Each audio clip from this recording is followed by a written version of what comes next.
Hello guys, nandito ngayon tayo sa Millhouse dito sa Thanksgiving party. So andito lahat ng mga sponsors natin for this year. So thank you sa pagpunta. This year hindi ko na-expect na makakapag-perform tayo ng sobrang ganda kasi medyo late na natin ako yung bike and it's a different bike from gamit ko previous year. So pasalamat ako sa lahat ng sponsors ko for this year sa pag-support.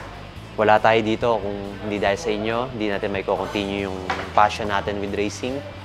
And mas pagbubutihin pa natin yung race natin for next year. At least mas nakilala natin yung bike. It's enough para makapag-perform tayo ng mas maganda for 2024 Philippine Superbike Championship.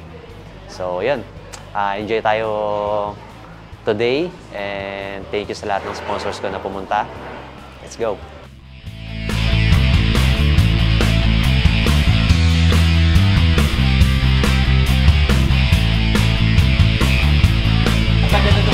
Mahal na rin mo pa doon eh. Kahit mo.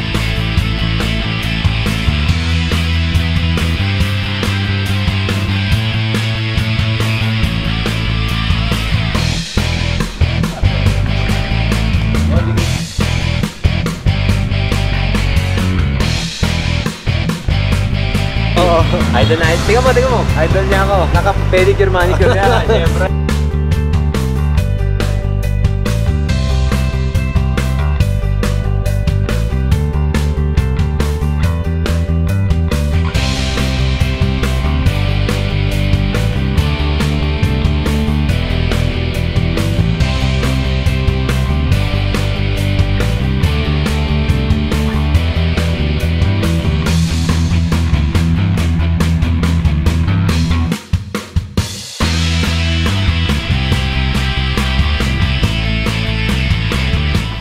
Lahat kayo sobrang importante para sa akin.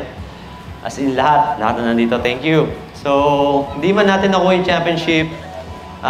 Sobrang saya ko kasi hindi ko na-expect may pe-perform ko ng ganong kabilis yung new bike.